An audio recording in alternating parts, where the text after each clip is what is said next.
আসসালামু আলাইকুম বন্ধুরা, আশা করি আপনারা ভালো আছেন। আপনাদের দয় আমিও ভালো আছি, আলহামদুলিল্লাহ। আজকে আপনাদের জন্য আরেকটা রেসিপি নিয়ে হাজির হয়েছি, গ্রিল চিকেন রেসিপি। চলুন আমি রেসিপিটি কিভাবে করেছি দেখবেন, আশা করি আপনাদের কাছে ভালো লাগবে।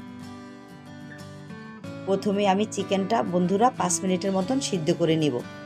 যেহেতু চিকেনের ভিতর রক্ত থাকে, ময়লা থাকে, এগুলি দেখবেন বের হয়ে যাবে। বেশি না বন্ধুরা, 5 মিনিটের মতন জাস্ট। উতরানো পর্যন্ত আমরা অপেক্ষা করব। দেখুন এখন উতরিয়ে গিয়েছে। এখন আমি দেখুন কত ময়লা বের হয়েছে। আমি এইভাবেই চিকেন গ্রিল করি, সব কিছুই রান্না এইভাবে করি। চিকেনের আইটেম যত আছে এইভাবেই করি।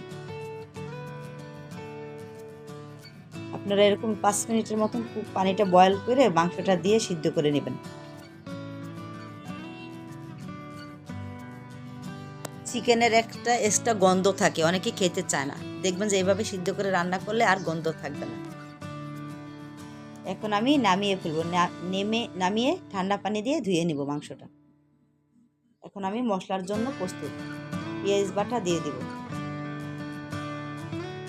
আদা রসুন বাটা দিয়ে দিব, জিরা বাটা দিয়ে দিব,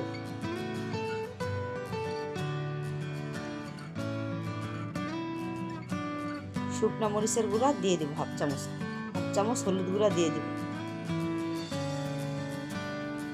গরম মশলার গুঁড়া দিয়ে দিব, গ্রিন চিকেনের মশলা দিয়ে দিব, ধনিয়ার গুঁড়াও দিয়ে দিব, সব পরিমাণ মতন দিব বন্ধুরা। টমেটো সস পরিমাণ মতন দিয়ে দিব, 2 চামচ সয়া সস দিয়ে দিব, 1 চামচ প্রাণ ভিনেগারও দিয়ে দিব,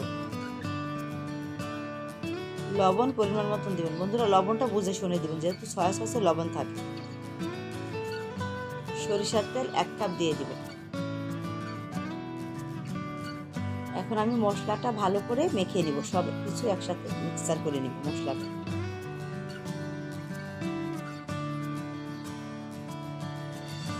মশলা মাখানো কমপ্লিট। এখন আমি চিকেনের সাথে মশলাটা ভালো করে মেখে নিব একটা একটা করে।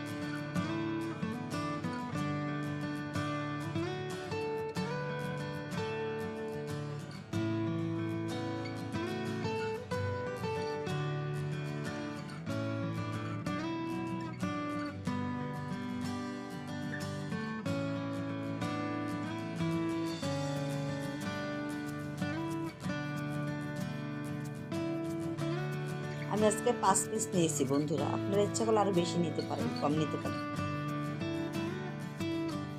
মশলার সাথে চিকেন ভালো করে মেখে নিয়েছি। এই পর্যায়ে এখন আমি 2 ঘন্টার জন্য ম্যারিনেটের জন্য ঢেকে রাখবো। এটা অপশনাল বন্ধুরা, আপনাদের সময় কম থাকলে 1 ঘন্টার জন্য রাখতে পারেন। 2 ঘন্টা পর আমরা ফেরত আসলাম। দেখুন চিকেন থেকে কিছুটা পানিও ছেড়ে দিয়েছে। এখন মশলাটা আমরা একটা সাইড করে চিকেনটা ভেজে নিব।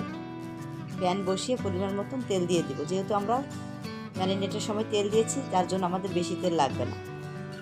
বিসমিল্লাহির রহমানির রহিম।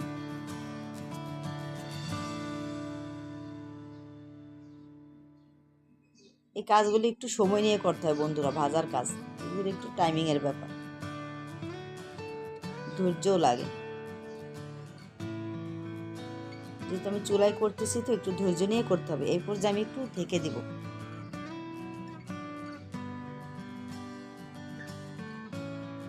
এখন আমি উল্টিয়ে দেবো বন্ধুরা, যেহেতু এটা একটু উল্টো পাল্টায় চিকেনটা করতে হবে। গ্রিল তো ডোবা তেলও ভাজা যায় না বন্ধুরা, যার জন্য জালটা খুব মিডিয়াম দিয়ে করতে হবে, মিডিয়াম রেখে। এরপর যে আমি বাকি মশলাগুলি দিয়ে দেবো ব্রাশের সাহায্যে। আপনাদের কাছে ব্রাশ না থাকলে আপনারা হাত দিয়েও দিতে পারেন কিংবা চামচ দিয়েও দিতে পারবেন। এরপর যে আমি আবার ঢেকে দেব।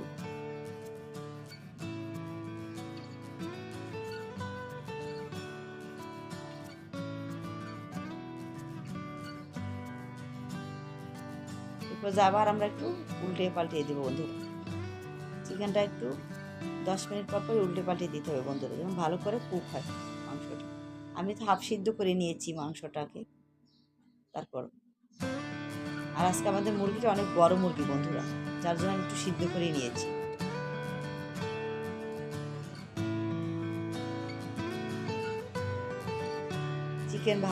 গ্রিল চিকেন ভালো হয় বন্ধুরা মিডিয়াম সাইজের মুরগি নিলে, খেতে ভালো লাগে। বড় চিকেন নিলে আশ হয়ে যায়।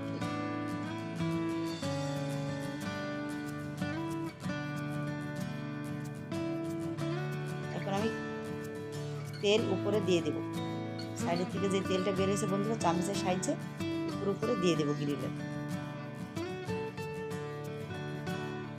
আজকের মতন আমাদের গ্রিল কমপ্লিট, চিকেন গ্রিল। আপনাদের কাছে রেসিপিটি যদি ভালো লেগে থাকে অবশ্যই লাইক করবেন, কমেন্টস করবেন, শেয়ার করে দেবেন। আশা করি চ্যানেলটি সাবস্ক্রাইব করে পাশে থাকবেন। আপনারা কী ধরনের রেসিপি দেখতে চান আমাকে কমেন্টস করে জানাবেন, আমি রেসিপি দেওয়ার চেষ্টা করব ইনশাআল্লাহ। Thank you for watching. আশা করি আপনারা সবাই ভালো থাকবেন। আজকের মতন আমি বিদায় নিচ্ছি। আল্লাহ হাফেজ। আগামী রেসিপিগুলি দেখার জন্য চোখ রাখুন।